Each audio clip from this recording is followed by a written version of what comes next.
Welcome to another Build a Healthier Life podcast, and I'm your host, Kevin Mullen. I'm honored to be joined today by Bill Walsh, the founder and current strategic advisor to the nonprofit Healthy Building Network. Since 2000, the Healthy Building Network has been defining the leading edge of healthy building practices that increase the transparency of what is being used in the building products industry, helping reduce human exposure to chemicals, and help create incentives for healthier innovations in the manufacturing of these products that we all use. He is also a visiting professor at Parsons New School of Design and a founding board member of the Health Product Declaration Collaborative. Bill and Healthy Building Network have received numerous awards for their contribution and impact to healthier products and the impact on the environment. Bill, welcome to Build a Healthier Life. Thanks for having me. Well, I'm glad you're here, and I'm really honored that you're here to help me with this journey through research and development into healthier homes for people. And so can you share how you got into this journey from your own standpoint and how it evolved into the Healthy Building Network?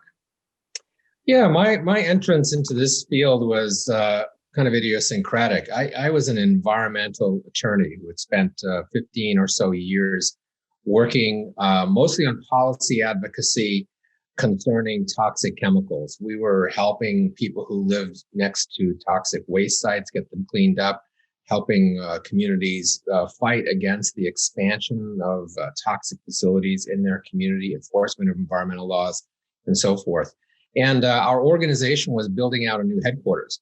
And I was on the committee for that and met the architects and interior designers who would be working with us and saw the potential because the products that we encounter, and actually we spend most of our time indoors. The EPA estimates 90% of our time is spent indoors. And I looked at these products, and from an environmentalist's point of view, we were concerned not only about the toxicity, but where did the wood come from? Was it sustainably harvested? And how energy efficient was the product? How durable was the product? What was it recycled, or could it be recycled? We had a long list of a matrix of factors. And the architect and designers we worked with were so knowledgeable about this. And unlike the environmental community, they were not siloed. You know, we had a campaign of people who really knew how to protect forests, but they didn't know about toxic chemicals. And the people who worked on toxic chemicals didn't know a lot about energy efficiency or climate change. This architect really understood the intersection of all of these things. And I saw there the potential and in really a growing industry around sustainability and building products. And the building sector utilizes more materials, more raw materials than really any other sector in our economy, with possibly the exception of packaging. And we felt that if we could influence not just the selection of the materials, but also the way they were made, the very means of production of the materials, we could have tremendous benefits for the environment, and sometimes greater benefits than you could even legislate, because we would be really kind of turning the economic engines into a virtuous cycle rather than a waste-producing cycle. So that's how I got into it. Since that time, in this field, I've met many, many people in business who have very personal stories of their own exposure to toxic chemicals, especially on the job, for example, and that motivates them very strongly to produce healthier buildings for people. So that wasn't my path in, but that's so often a pathway for people who are looking for healthier materials, is their own personal experience.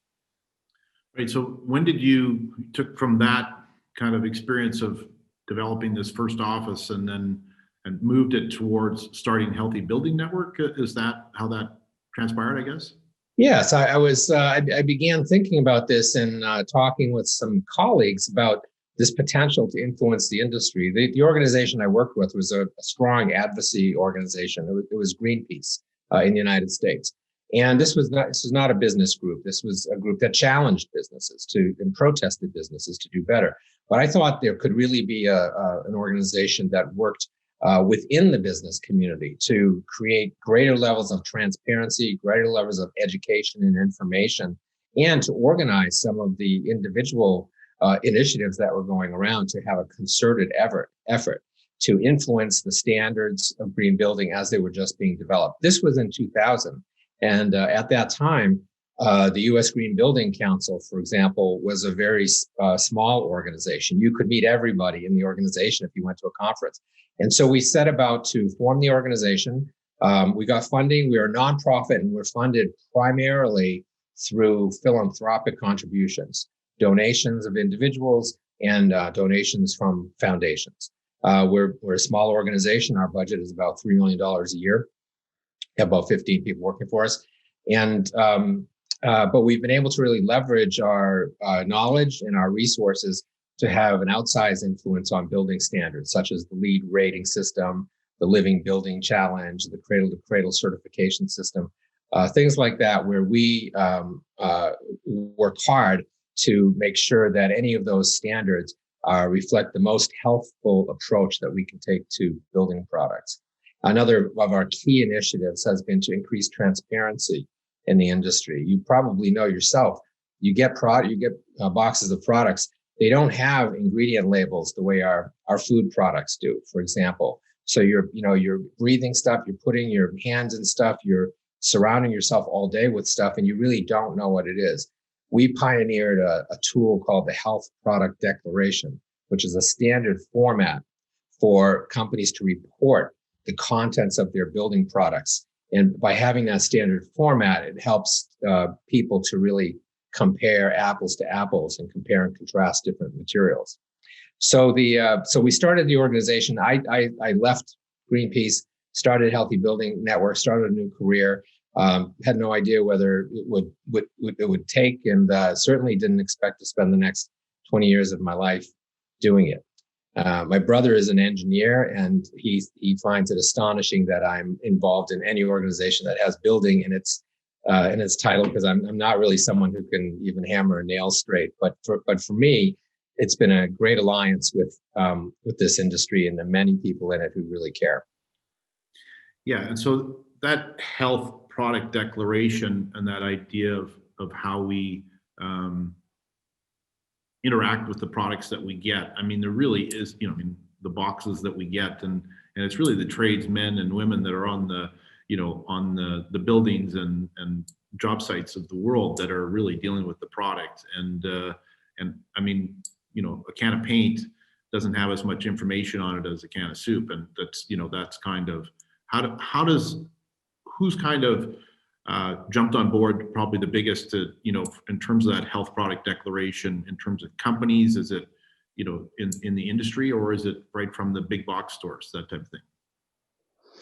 Yeah, well, you raise a very good point about about workers. Our point of view has always been that the healthy product, you start with the consumer, you start with the person who's going to live with that product every day. But you really can't consider something that's green or healthy if it's only green for you and me. So you can cure products and have very low off-gassing after a time for the occupant of the building, but at great expense potentially to the installer, the construction worker, and oftentimes at huge expense to the manufacturing community and the workers in the factory producing that material. And in fact, one of the shortcomings of our certification standards, frankly, is that they're only measuring the off-gassing of the product as it would be installed. And so you can use cabinetry is a great example. For example, you can use toxic formaldehyde binders in the wood products in your cabinetry. You can use toxic coatings, et cetera, and then you can cure that, and they can pass inspection because their off-gassing will be low.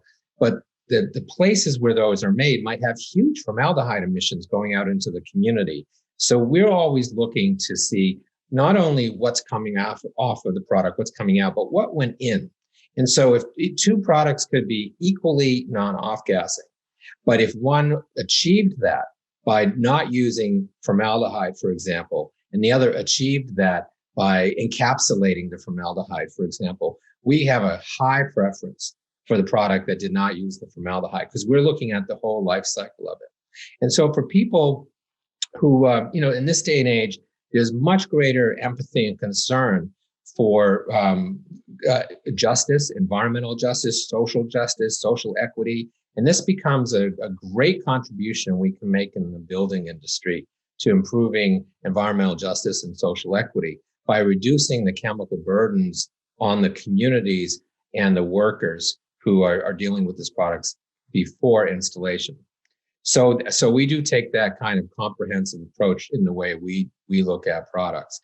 In terms of the off-gassing into the built environment, we've seen great improvements with that over the past 20 years, tremendous reductions in VOCs. But you really don't know what you're getting in a product if there is not some sort of a label on it. So and that's key to understanding your health hazards and what is happening throughout the production cycle and the supply chain of the product. So the health product declaration standardizes that format.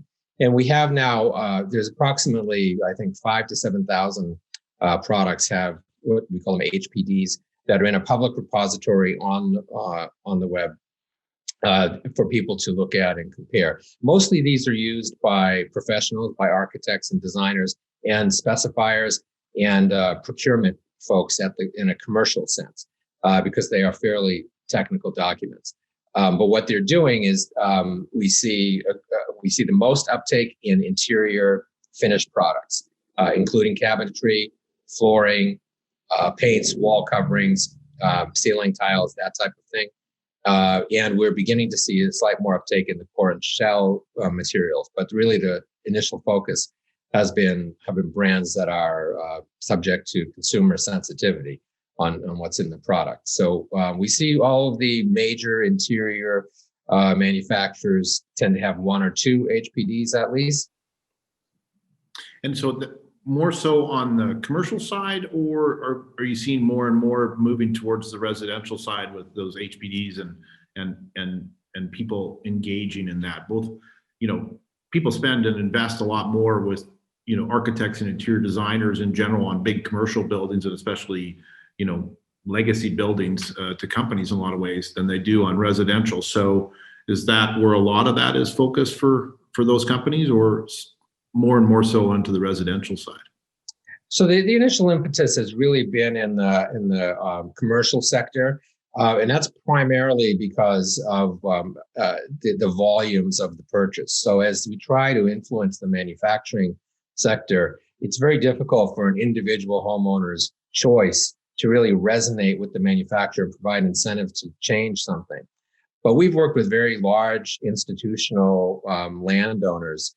We've worked with healthcare systems such as Kaiser Permanente, who has a list of chemicals that are prohibited from their interiors. We've worked with Google, for example, for almost a decade now, creating their internal standards for healthy buildings, which they use as an incentive to recruit the best and brightest engineers as part of their health and wellness program.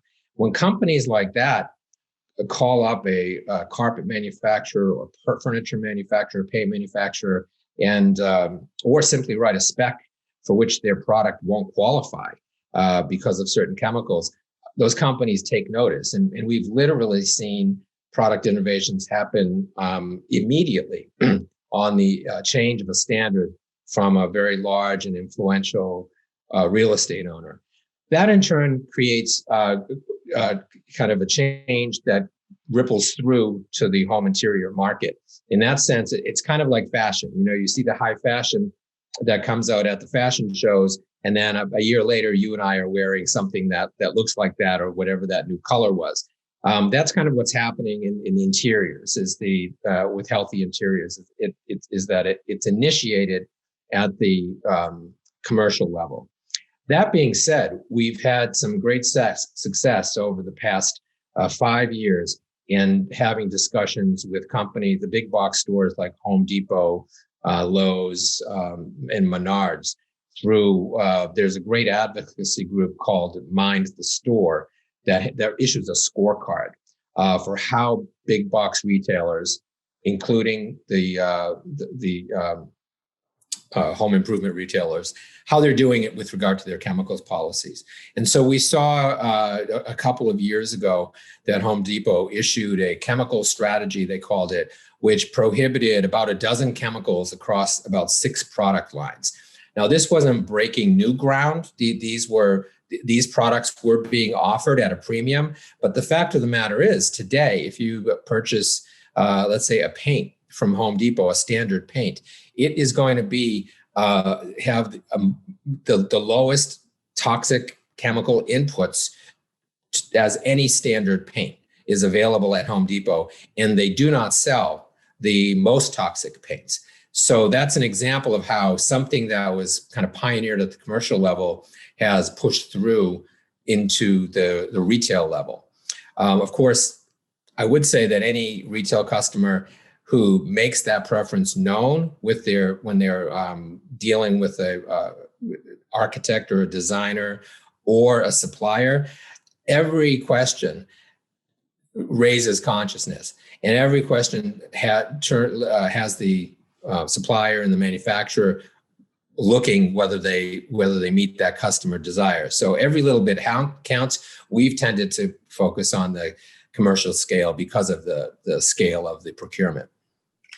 I call it, in my program, I call it ACE, which is A for awareness, because if you don't have any awareness, you're never going to make any decisions as it relates to that. And it's kind of like once you understand it, you have some awareness, then you can, then you're going to start making conscious decisions, at the purchasing level and specification level, whether you're doing a small renovation as just painting the kid's bedroom, or buying a piece of furniture, or the building of the home.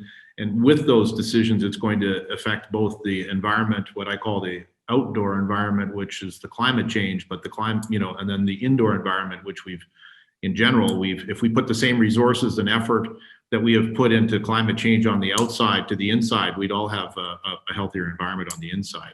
And so it's more and more important once, more and more people understand that and have awareness, that's going to make that important. And I see it, when I go to the big box retailer store, you see the different paints, but there's really not an explanation of how that is going to affect you in your health and your environment when you're using that, VOC compliant, low VOC, no VOC product. So that's another level that is yet to come at the big box retailers, that's for sure. So yeah, and if you are doing a custom home or custom renovation, it isn't, keep in mind the influence that you have, because the healthier products tend to be pioneered in the custom building and renovation market for homeowners.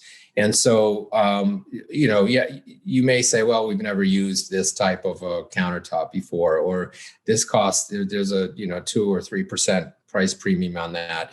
And consider that as really a contribution you're making to innovation in the market, because the products are going to be introduced at that level.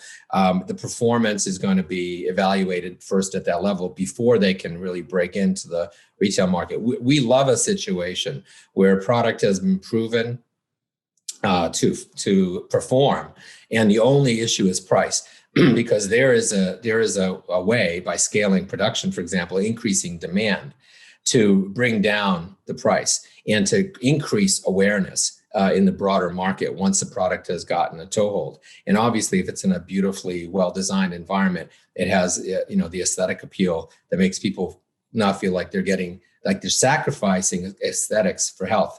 Completely not true. We have a program in our organization that's called Home Free. And it's a resource that I would make available to all of your listeners, because it's the most accessible evaluation of building products, color-coded, not by brand, but by type. So you're looking at linoleum versus vinyl versus pre-finished hardwood versus engineered plank for your floor. And we have a hazard spectrum, color-coded, that helps you make the healthiest choice there. And the interesting thing about that program is that Home Free, we targeted that to the affordable housing market. We wanted to bring the healthiest products to communities that were already being disproportionately exposed to toxic chemicals just by virtue of, say, their zip code, which is the number one determinant of someone's long-term health, is where they live, especially as a child.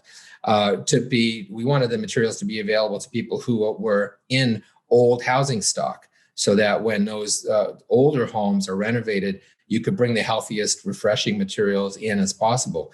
So the interesting thing is that our work to create greater equity in the healthy materials market has produced resources that are among the most accessible for anyone, any homeowner in the who's looking to do a healthy renovation. And we can provide that to you at the end of the podcast so people can take a look at it. Great. Yeah, no, that's, and so I think that program was designed around, like you said, the equity and justice for the people that maybe don't have the means to move or the capability to move, to be able to benefit from a better specification by either the developer or the builder. Is that essentially was part of the plan as well? Yeah, that was the part of the plan for people, whether it's public housing or affordable multifamily homes where the residents don't really have a lot of autonomy. What you might see is a refresh between tenants or something like that. And we work with those developers and operators to choose, give them a palette of the healthiest materials available. For individual homeowners who live in low income areas, this gives signals to what you can look for at a Home Depot, and the kind of the difference of the material that you choose can really have a very long-term impact on your health. And so you can do that without having to be a scientist. You can do that without having to be, a carpenter. It's just giving you kind of red to green instructions. And it's not comprehensive or perfect, but it goes a long way. And we're able to do this because we can utilize the information that are in those health product declarations. Your average person is doing their kitchen or bathroom. It's hard enough to look at all the color palettes and material palettes without getting into detailed information about chemicals that are in each material and understanding what the hazards are and what the exposures are. We do that and kind of bake that in. And we're always doing it through equity and social justice lens as well. So we are taking into account what's the impact on the guy who's laying that flooring in your bathroom. We do the best we can to make sure that the tradespeople are also protected. Yeah, without them, we don't get to do any of this work. So I think it's absolutely critical for them because, I see painters, over the years, they're constantly exposed depending on the materials that are being used. And so it's always important to remember that they're the ones that are actually constructing these great environments for us to live in, regardless of where your house is. Can you tell me a little bit about Pharos then? Like that's part of your program as well, and how that fits in? Yeah, Pharos is our chemical hazard database. And this is one of those things where when we began our work, after about 5 years, we thought, we need to give people a link to a database so they can just look at any chemical and understand its hazards, even to understand if it's on a list of known carcinogens. Does the federal government think that this chemical is a carcinogen or whatever? And oddly enough, we found that there was no such resource.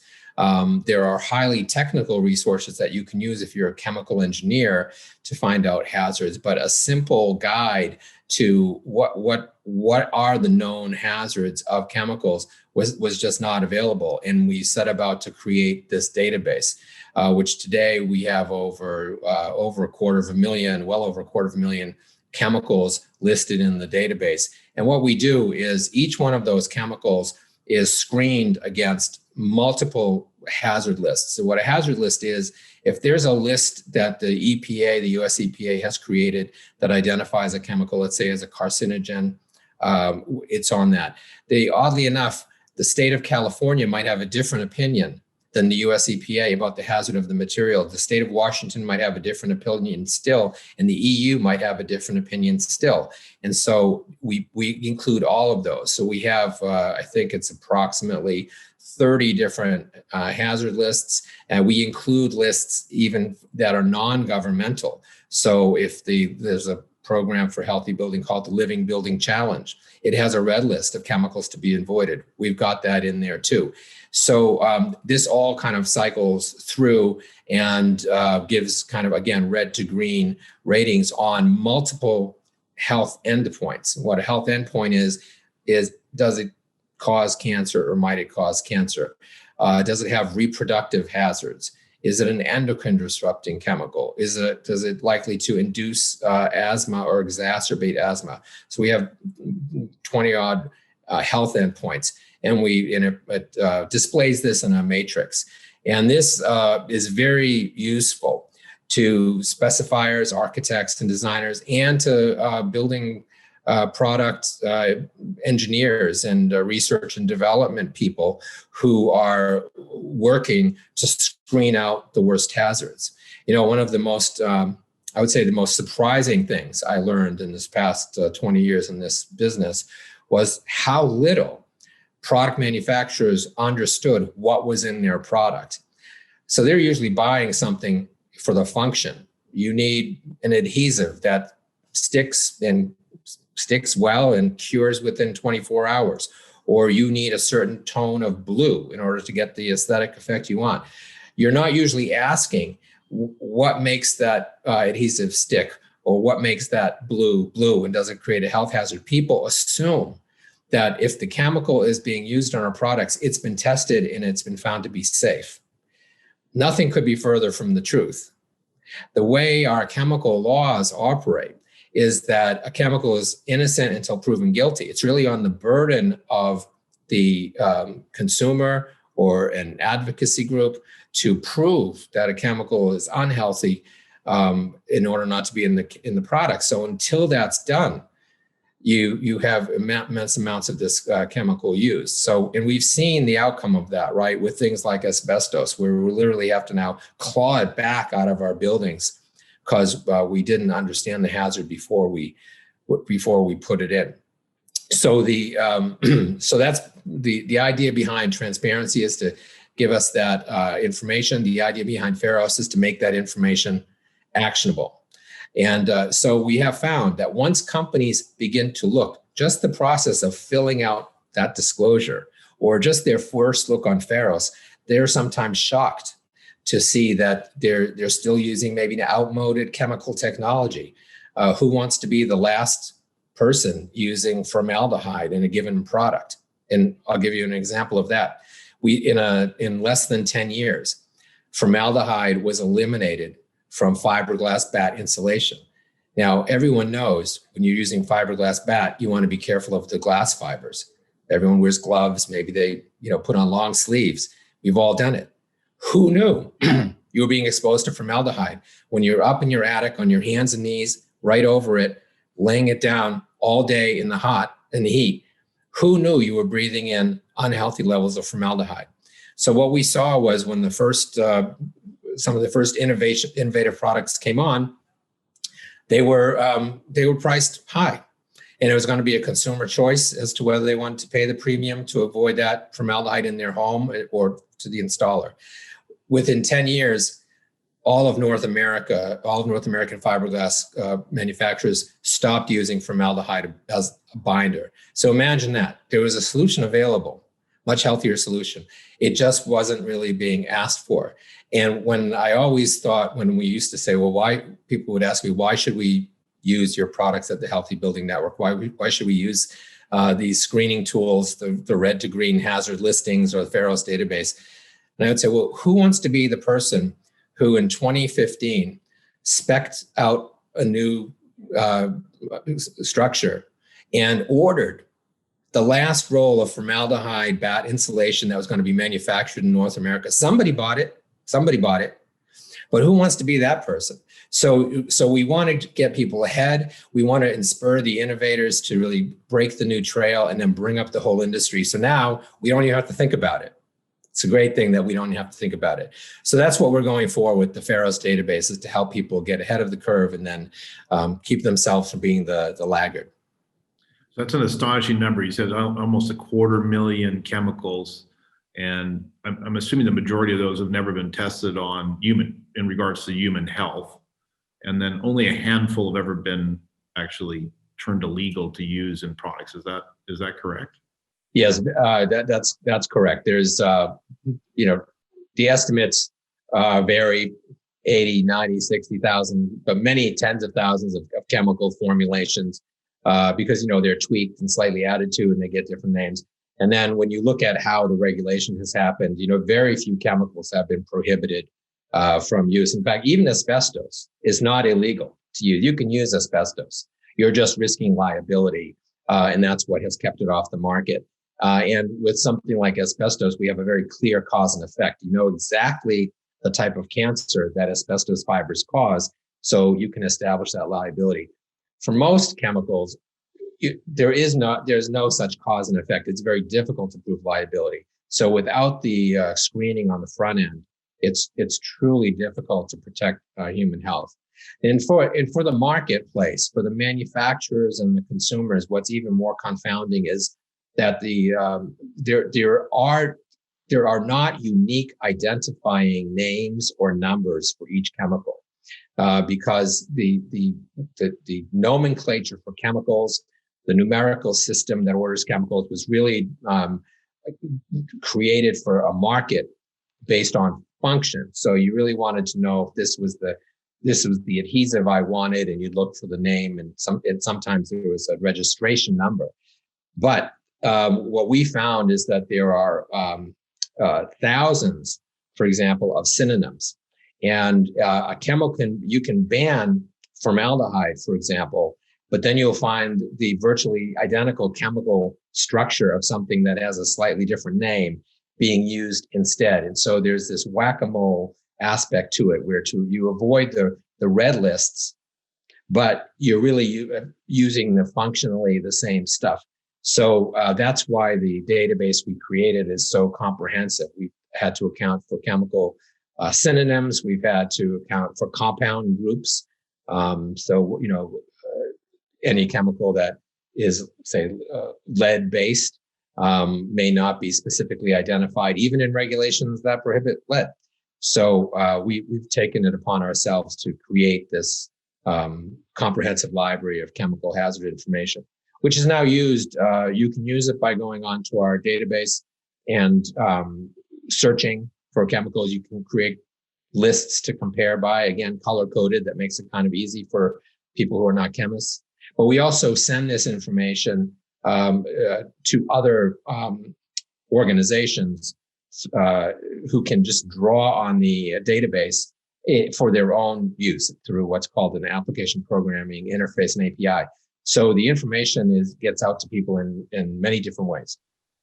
So somebody like EWG or other companies like that use those chemical, those chemicals are used not just obviously in the construction industry, they're used in other products and that we use on every day, both, in the house and other areas. So that's a very good point. Our database is actually used by many different types of manufacturers across a wide range of industries: cosmetics, electronics, automotive. So we find that many, it's a chemical database, not a building product database. So many different types of organizations are using it. A lot of academic institutions are using it. A lot of chemists and product designers use it. We presently translate that into building products advice that is available on our home free site and on our web. But I think we will see over time, in fact, that the comprehensiveness of what we've done allows us to work with many other industries. I've read a few history books, and not that I'm a big reader, but in the last little bit, just reading some of these history books, and they're talking about, both in food and other areas where, people used a chemical, but they never knew what it was at the time. And then, people died at a fairly young age, both in the, in the furrier business in the, the 17 and 1800s, and, in the food business, trying to create, different types of materials. And maybe at that time they didn't know better because there wasn't research, but shouldn't we know better now that these things are so damaging to us on our health and the well-being of both indoor and outdoor environment? And industry is always motivated by either liability, trying to eliminate it, or by profit to make it. So what is the, what do you see as the future, I guess, in terms of for industry as a whole, and what inspirations do you see out there for them moving in the right direction? Yeah, well, I think there's a few inspirations for moving in the right direction. First of all, youth. People who are younger than me, young parents, someone in their 20s and 30s today, have much, much higher expectations for corporate responsibility and accountability. And that's been slower to seep into the building products market, because those tend to be purchases that we make infrequently and are beyond our expertise. And if you don't buy a certain paint today, it takes a while for that signal to reach the manufacturers, as opposed to people stop buying a shampoo today.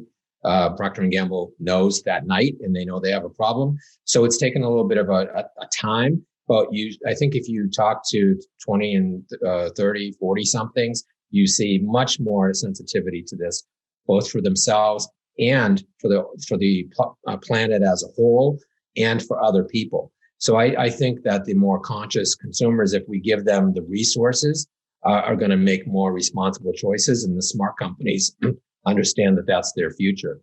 The other thing is that, this past year, the horrendous year of 2020, we saw a huge outpouring of support for social equity, for racial justice. And I think every major corporation made a public statement that we stand for social equity, we stand for racial justice, and we're going to do what we can to promote that. And there's a lot that can really be done in our supply chains to promote that.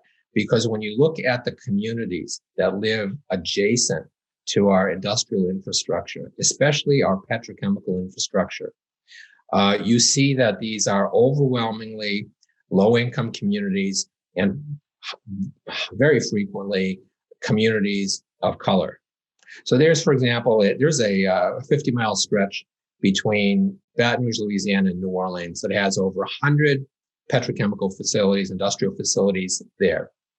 And these facilities were literally created on the plots of old plantations. And they're adjacent to communities that were sometimes started after the Civil War, that are predominantly African-American, historic African-American communities.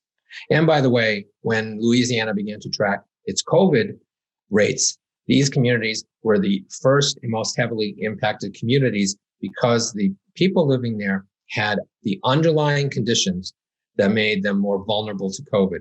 Many, many lung problems, asthma, many pre-existing endocrine problems such as diabetes and obesity that can be caused by endocrine disruption chemicals. Many pre-existing health impacts such as cancer survival. So there's such an intersection along that industrial corridor between the issues of the day and the historic discrimination and the placement of our industrial infrastructure. And now we know that if we choose healthier products, if we move away from petrochemical inputs into these products and use better materials, we can have a meaningful impact on making those lives better in those communities as well. And I think that's also part of the consciousness, especially of the younger generation as it comes forward, to really want to know, where did this product come from? What's its provenance? How do I know that I'm not contributing to some sort of injustice by choosing that? And you get that through transparency and through understanding what are the materials we're using and how are they made and where they're made. So to me, those are two of the broad trends that are impacting industry. And we see many, senior leaders in industry right up to the CEO level who are right on this and working to get ahead of it and to turn their companies, to have the wind in their sails, to be able to proudly point to their supply chain. So if you say, where does the plastic in my flooring, where does the vinyl from my vinyl plank come from? And someone can't tell you. That's that's a red flag, right? They really should know. And then when they do tell you, you should be able to Google that town and put in keywords like environmental justice, social equity, and see whether the material that we're using is really something that's just, which we increasingly can do with things like wood, right? Increasingly by tracing through the Forest Certification Council, the provenance of wood, you can understand whether what you're buying is contributing to climate change and forest destruction, or whether it's not, whether it's contributing to a sustainable society. So those are some of the long-term trends that make me hopeful. And so I heard you use this term somewhere else, but I called it the circular economy. Is that really kind of understanding, a combination of recycling and whatever? So how do you explain that definition, I guess? Yeah, the circular economy is the idea that nothing goes away, right? Away is somebody's home. Away is somebody's water supply. Away is somebody's air supply. And sometimes the somebody is all of us. Some of these chemicals are released into the environment. They accumulate in the environment. They accumulate in the food chain, and we get them especially in fatty foods and fish. We already know if you're a pregnant woman or woman of childbearing age, you have young kids, you're advised not to eat certain fish because of the mercury that's built up in those fish. Those are federal government warnings. So we know that there is no away.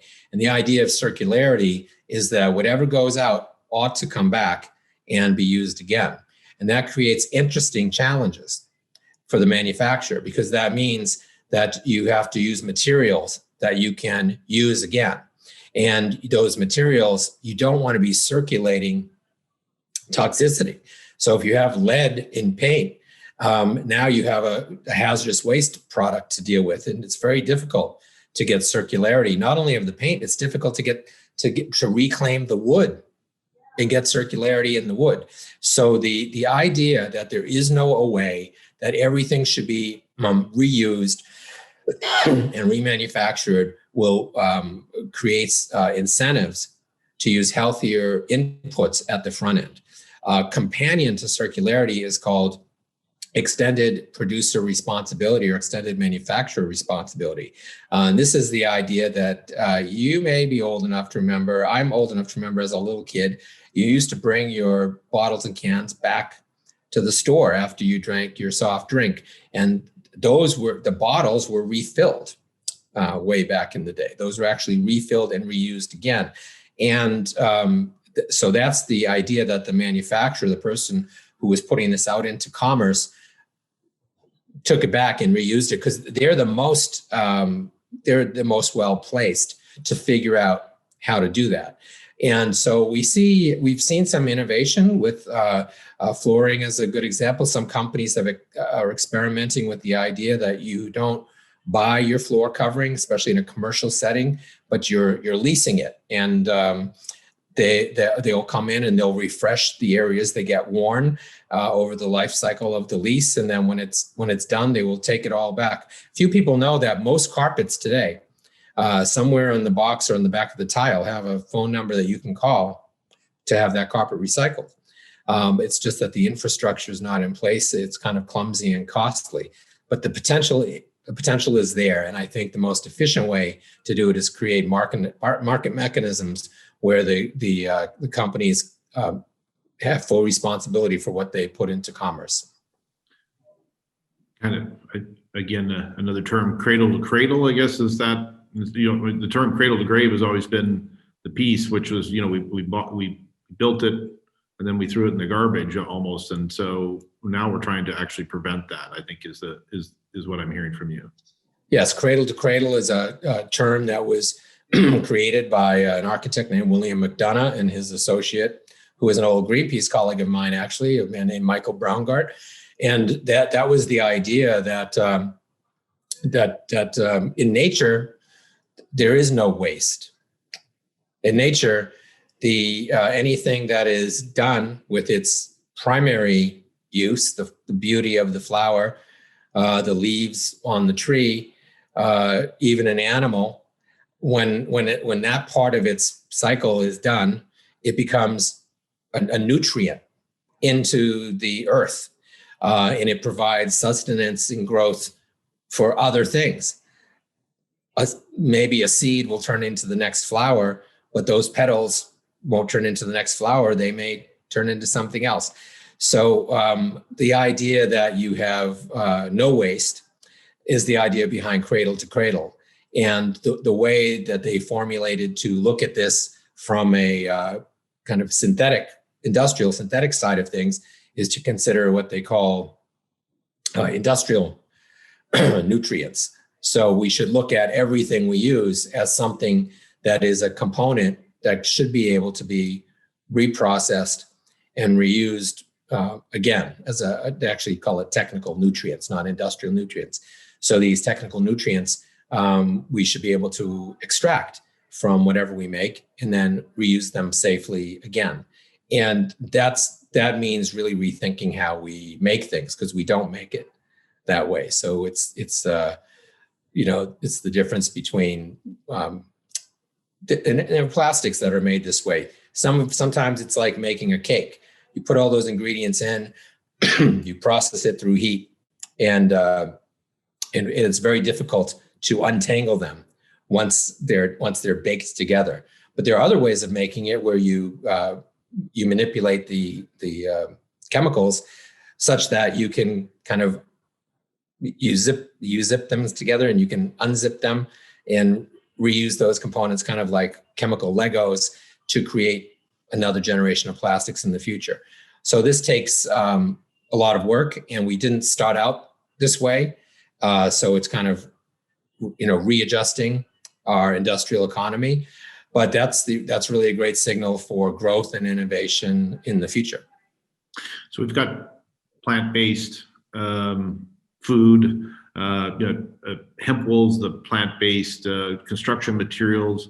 What other product innovations are you seeing that are using more of that plant-based rather than the petrochemical base? That inherently brings a healthier space to the occupant.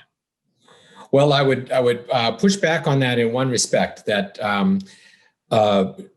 today there is almost no natural material that, unless you look at it carefully, is not chemically processed.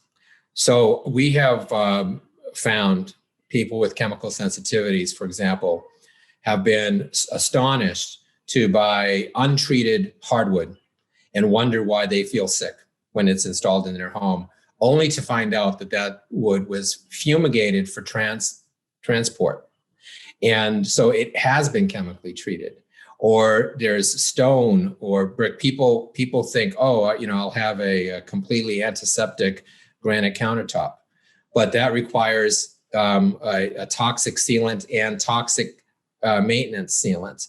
So there are very, very few instances today, unless you go out and chop the tree and cut it yourself, where you can be assured without disclosures that it has not been a chemical treatment. Since World War II, we've gone into such a petrochemical economy and such high performance materials, extending the lives of the so-called natural materials, that you really can't be sure that something is not chemically processed in some way. The other thing to be mindful of is the term plant-based is very poorly defined. And in fact, bio-based materials, by definition, in the U.S. Department of Agriculture, it's defined in order to promote the use of the bio-based inputs, but it doesn't mean that this is really a natural material. So we see many materials, for example, where a small percentage of soy-based oils are added to the process of what's essentially a petrochemical process. So just because it says soy-based or plant-based, it could still be vast majority of a petrochemical product that, especially again for chemically sensitive people, can be highly misleading in terms of their safety. And when you're doing that, when you think about where soy comes from, often Brazil, often rainforests are cleared, soy fields are planted, and now you're just using this as kind of lubricants, and partially in materials, it's really probably a net loss to the environment in a waste of food, frankly. So the bio-based materials have to be carefully scrutinized. Also, if it's going to be a high performance bio-based material, it is going to involve heavy industrial production. So bamboo flooring, for example, bamboo itself is a remarkable product. Hemp, remarkable products, easy to grow, fast growing, wide footprint of where they're growable, and they can be turned into many different types of products, from a toilet paper and paper towels to load bearing beams. However, to get bamboo to perform in those processes requires chemicals and requires chemical processing. So what we need to understand, if we're buying bamboo flooring, we need to understand what is in the floor. So that's where the disclosure comes in to help us direct bio-based manufacturing into its highest potential and avoid it just becoming a marketing ploy that doesn't really produce healthier products. Yeah, kind of the Wild West. Yeah, I mean, I see, I've had customers come into my own store, bringing me something and say, well, this is really good, and this is a good product from a health standpoint. And I said, look, this doesn't say any of that. It just has a nice picture of a frog, and it's been greenwashed. So you think that it's actually it is healthy for you, but there is nothing on here that actually is telling you, how it was made, what it was made out of, what treatments are there, what kind of finishes on top of it. And it's just, the greenwashing of construction materials is extensive that I've seen, and through, from my own personal use, and then, through our corporate use. So we see it nonstop on a lot of products. So I don't know if you have that same experience or not. Yeah, the laws governing marketing, prohibit, only the most egregious, specific, false claims, but they don't prohibit the use of words which are not defined, like natural, healthy, bio-based, nature. All of these words are used and they mean absolutely nothing when you look at the actual contents of the product. So that's why it's critical not to rely on marketing for sure. And I'll give you an example of what we're all facing right now is in light of the COVID pandemic, is we see an incredible uptick in the marketing of antimicrobial products. And you will now see many, many building products advertised as having antimicrobial properties. And sometimes these can be achieved by the material itself. Cedar will have antimicrobial properties because of the nature of the wood. But many of the products, especially if it's a plastic product, polymer-based product, will have antimicrobial chemicals injected into that product. And we have done an extensive analysis of this. The report is available on our website. We've looked at the CDC recommendations. We've looked at medical facilities. And what we found is there is no correlation between the use of antimicrobials in products, in consumer products and building products, and better health outcomes for people. And in fact, the weight of the evidence suggests that the widespread use of antimicrobials in our products has a negative impact on our health and environment because it contributes to the bacterial resistance that makes our antibiotics less effective. It also contributes to these antimicrobials reach nature, and by definition, an antimicrobial is a pesticide and can have very harmful effects when they reach our water supply. So that's what we know, is that these antimicrobials are not effective. What we don't know is what's going to happen with this experiment we're running, where we're disinfecting our schools, our offices, spraying all sorts of pesticides around us that we will live with 24/7 out of fear of the coronavirus. We are subjecting ourselves to an unprecedented amount of exposure to chemicals that are active at the cellular level, which humans have never been exposed to at this level, in our history. And I think that we will see 5 and 10 years from now, great concerns about that, about the impacts that had on people's health. And initially, when the virus was first active, there was concern that it was transmitted on surfaces. Whereas today, it's, I think definitively the CDC has said the transmission is airborne and not surfaces, so just another reason. But that hasn't stopped the marketing. And what we've also seen in our research is that companies that are selling the antimicrobials, the trade name that people are most familiar with is Microban. You see Microban in carpets, countertops, all sorts of things. And we know from the research that these chemicals, they don't even actually, if you read the legalese of the language, they're not saying they're going to keep you healthy. They're just saying that they're effective in tests. They're shown to kill microbes. It's not saying that it's actually going to work to keep you healthier if it's in your countertop or in your cutting board. They don't say that because that would be a claim that they cannot support. But what they do know, what the companies do know, is that people have, in general, we as human beings have an aversion to dirt, bacteria, and things like that. We're very concerned about the viruses, about getting sick, but we have a very high level of trust for chemicals that we assume have been tested to be healthy for us. And it's the marketing is geared to those assumptions that are ingrained in us, not to the available science. So I would say one of the top things that people should avoid when they're doing their new kitchen is don't go for the antimicrobial this and the antimicrobial that. Even in hospitals, Kaiser Permanente prohibits the use of 13 antimicrobials in their building products because the way to keep things healthy is to clean them with soap and water.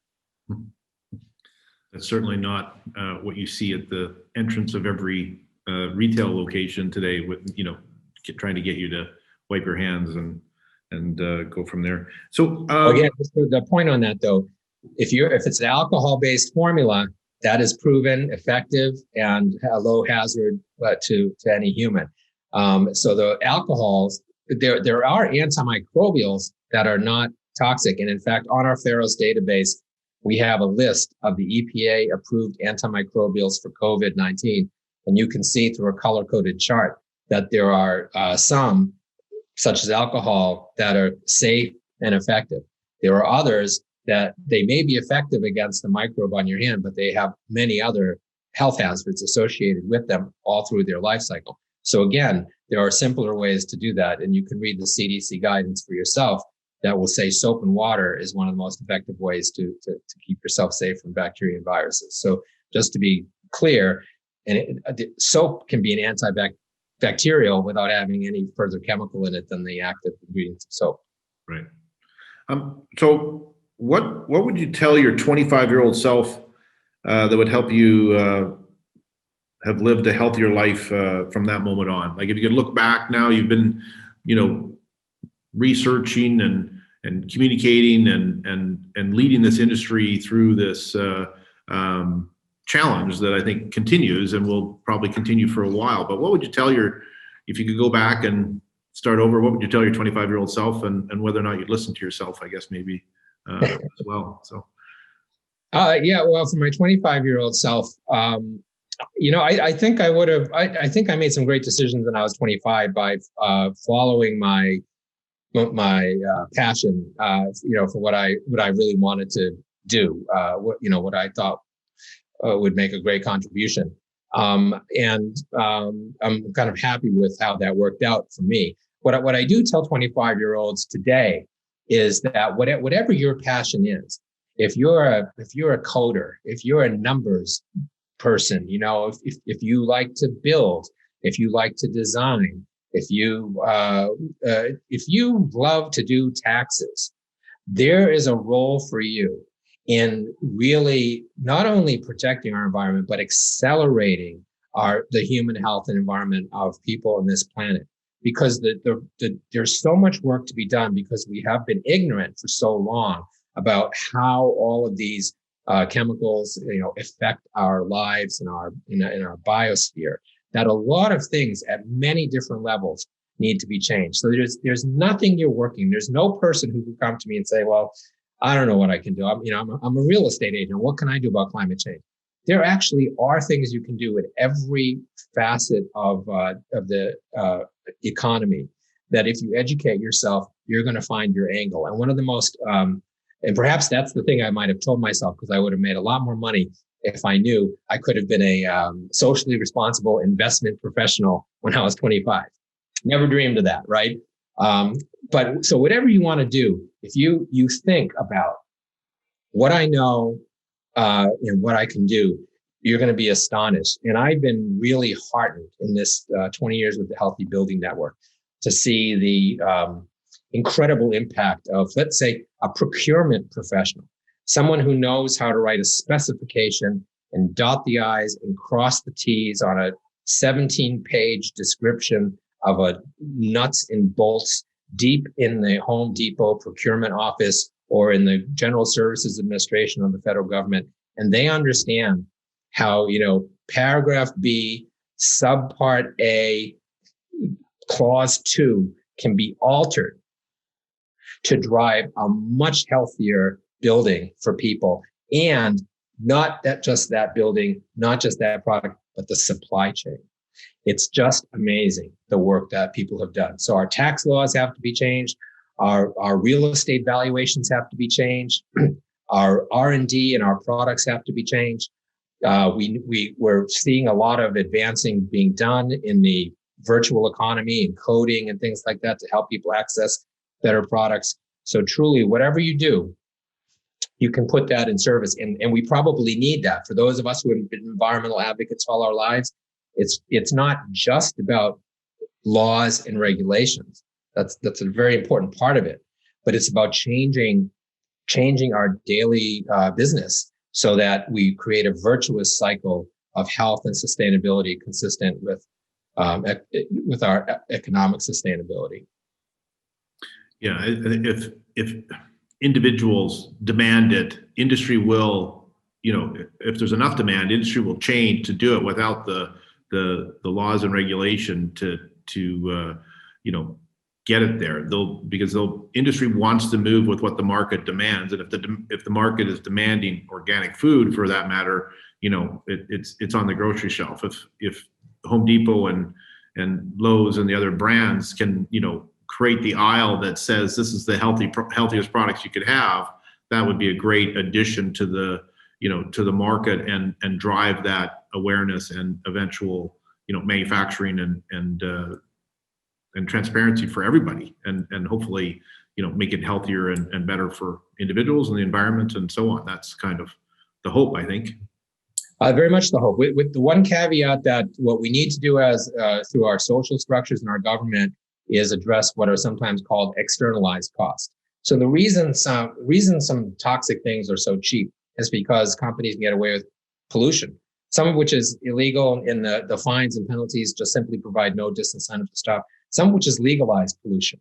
And so until we stop thinking of externalized costs in the economics terms as something that doesn't impact people, every externalized cost, the air pollution coming out of a factory, the water pollution flowing into our waters, those are things that we pay for in our tax dollars. And frankly, those are costs that are borne by some people somewhere, oftentimes low-income people and people of color. So if you want justice, you need to stop these externalized costs and level the playing field for the healthier products to truly compete. It's kind of like what we see with energy today and the cost of solar energy coming down. But for years, they had to compete with the subsidization of fossil fuels, including all the pollution that we then pay to clean up as a society. So the role of government is to make a fair and level playing field and a healthy planet for all. Economy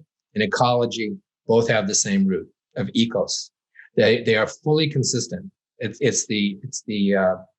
Those are ancient words at a time when your economy was, visibly linked to your ecology and your ability to have healthy food and have healthy water and have a healthy society in both senses.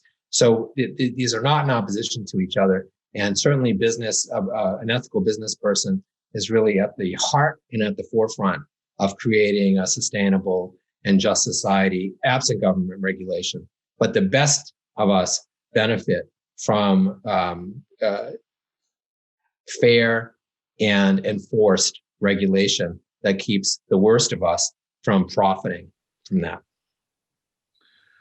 Yeah, I've seen bigger fines from governments for not wearing a mask than for fines for actually doing ecological damage through toxic dumps and other things. So I'm definitely in a belief that industry has to be held accountable for what they're doing, for sure. What's the one thing you would tell our listeners to change or should know so they can build a healthier life? There are resources out there to help you find healthier materials for your life, and it's worth spending time to do a little research on the front end to find trusted sources. And the sources you can trust will always show you the math. They'll always direct you to the information that is behind their evaluation or their certification or so forth. They will be very transparent. Businesses that are transparent, if someone can't tell you where their product came from and how it was made, you've got to question that. And so I think that that's one of the most important things going forward in the future is really relying on and demanding transparency of our products in order to promote health. There's increasing amounts of information out there that people can find, and I really encourage them to look for that. If it's a building product or a chemical, we can certainly help you with our website. All of our information is freely available at healthybuilding.net and home free at healthybuilding.net. That's great. Bill, I just want to thank you for sharing your wisdom, your passion, and your knowledge today for all of our listeners. So thank you for joining Build a Healthier Life. Thanks very much for your time. Well, thank you, and I appreciate you're doing this and encouraging this kind of dialogue. And I think this is a great signal of the potential of ethical businesses in the future. Thanks a lot. Great. Thanks very much, Bill.